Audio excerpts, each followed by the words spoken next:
Добрый день. Пані Олена, готовы ли сегодня белорусы начать новую волну протестов? То, о чем говорит Светлана Тихановская. Нет, конечно. Почему? Ну, я не так оптимистична, как Павел, хотя с большим удовольствием читаю и во многом с ним согласна, его читаю. Ну, смотрите, полгода зачищалось протестное пространство. То, что произошло в Беларуси за полгода, это практически напалм по всему протестному полю. 35 тысяч осужденных. Активная часть уехала из страны.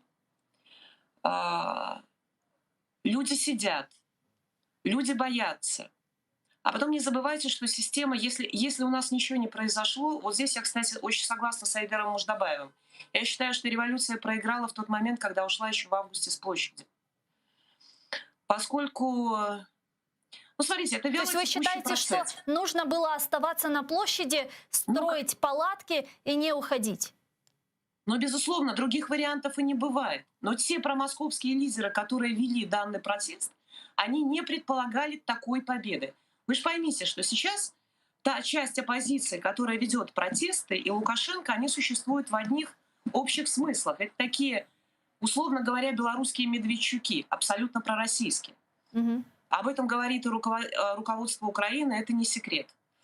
Поэтому им нужно создавать сейчас видимость деятельности. Они в связи с международным сообществом, они сидят на грантах. Я в этом плане категоричнее. Пространство зачищено.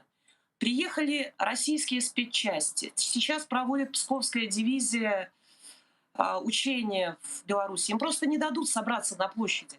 Люди запуганы. Понимаете, вот напалмом прошлись, снижен протестный потенциал до нельзя. Поэтому вот эти выходы и гуляния, если ничего не случилось, пока выходили 200-400 тысяч, пока власть еще не настолько приготовилась к подавлению, она у нас всегда готова, но сейчас уже вот этот репрессивный аппарат заработал на полную мощность. Тем остаткам, кто еще как-то не сломлен, но просто не удастся даже собраться для того, чтобы что-то организовать. Потому что все будет, люди берутся прямо в домах, люди не могут выйти на площадь и там сделать какую-то небольшую компашку. Вывозить сейчас людей — это вывозить людей под пули. Голыми, боссами и в малом количестве. Вот таково мое мнение. А что сегодня является, и есть ли сегодня движущая сила протестов? Есть ли сегодня лидер, за которым могут пойти белорусы и бесстрашно выйти на улицы не в малом количестве, а в большом, в огромном, и, и сложится так, что уже подавить процесс будет невозможно, так как на улице вышли не 50, не 100, не 200 человек, а 100 тысяч, 200, а то и больше. Я думаю, немного времени и да. Я думаю, что сейчас наступит, как обычно, после резких подавлений и отсутствия победы, поражение всегда несет за собой депрессию.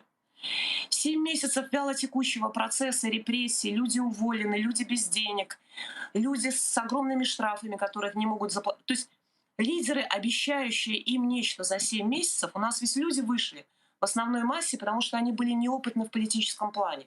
То есть они верили в чудо мирной победы. Это не случилось. Та часть общества, которая, условно говоря, национально ориентированная, это предполагала, говорила об этом еще летом. Эти лидеры есть, но они сидят. Я думаю, что здесь срослось все. Неготовность нации. Нация, по сути, формируется только сейчас. Только сейчас та часть общества, которая считала близким другом Российскую Федерацию, начинает отворачиваться и как-то открывать глаза. Да?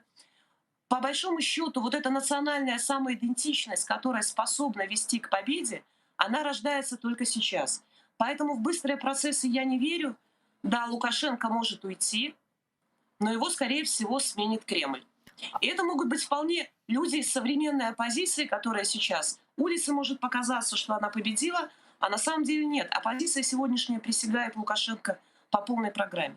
Мы видели, Смотрите, как некоторое Тихановская. время, мы видели, как некоторое время назад белорусы имели такую некую иллюзию относительно России, и даже Не сама Светлана Лукашенко, простите, Тихановская. Путину присягает. Я, по-моему, Да, да, и ошиблась, даже сказала сама Лукашенко. Светлана Тихановская Путину. несколько раз в своих интервью говорила о том, что ну вот мы такие маленькие, вы же большие, если я не ошибаюсь, вот она давала интервью Невзорову и говорила, мы же такие маленькие, вы такие большие, ну помогите нам. То есть питали такие некоторые иллюзии в отношении России, что вот Россия поможет помочь. Вот этих иллюзий еще нет, или же они сохраняются среди Нет, белорусского населения, протестного населения? конечно, есть, конечно, есть.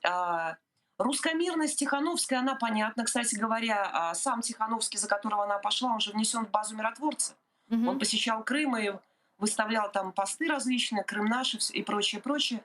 Нет, эти ребята абсолютно русскомирные. Я не верю в изменения в течение там 10, вернее 5, там 6 месяцев. Вдруг они прозрели? Нет.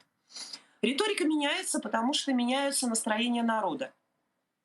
Сейчас уже о России так плотно не говорится, но тем не менее русскомирность по-прежнему видна. Я думаю, я думаю, что часть населения, конечно, прозрела. Молодежь, которая не интересовалась политикой, все-таки белорусская символика поднялась с этими протестами. Я знаю, что она не поднималась изначально лидерами протестов. Изначально ведь протесты начинались с белыми ленточками, как на Болотной. И все делалось по российским лекалам.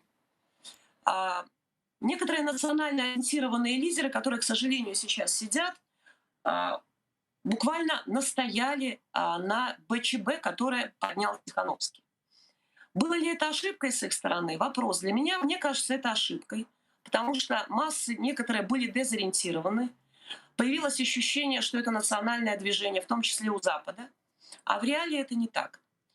А, Что касается просто людей, да, часть людей сейчас недовольна. Я думаю, что должно пройти время, чтобы появился национальный реальный лидер и герой. Но это не месяц, не два, не три. А что Сейчас может они будут спровоцировать? создавать А что видимость. может спровоцировать? Что может породить такого лидера? Что может вывести из периферии протестную Беларусь? Сплочение нации, рождение нации — это долгая, долгая история. Это долгая история, это, скажем так, и средства массовой информации, это отрыв от пропаганды. Только когда нация скажет себе, что она готова бороться, если как вот у нас был разговор с Айдером, да, мы говорили, что нельзя усидеть на двух стульях. Нельзя Мгм. одной половинкой сидеть в России, а другой половинкой пытаться попасть в Европу.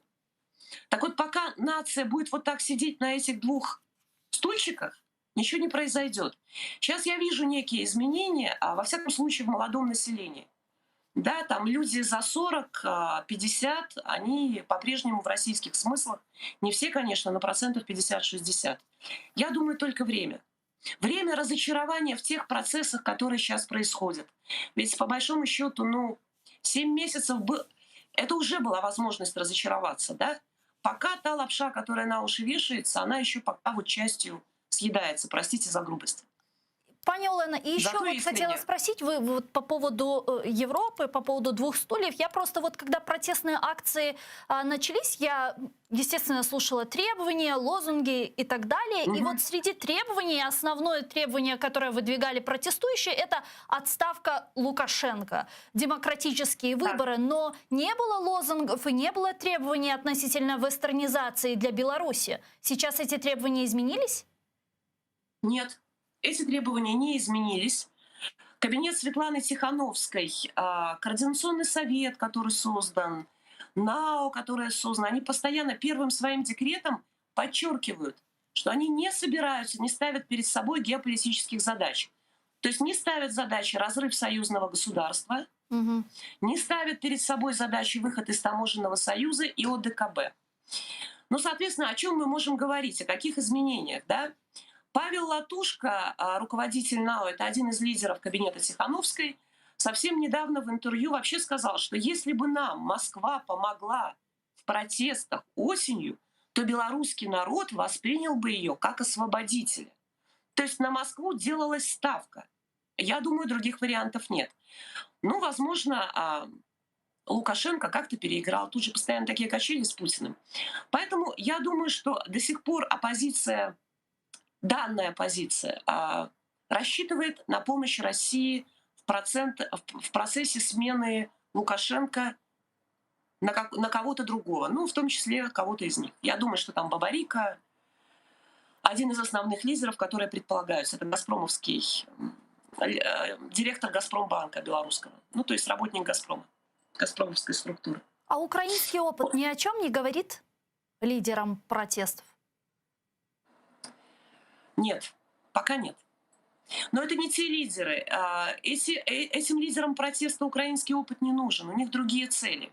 М. Нация должна выдвинуть новых лидеров. Такие лидеры есть. Это Паша Северинец, Таткевич, Николай Евтухович. Но они сейчас сидят в СИЗО КГБ.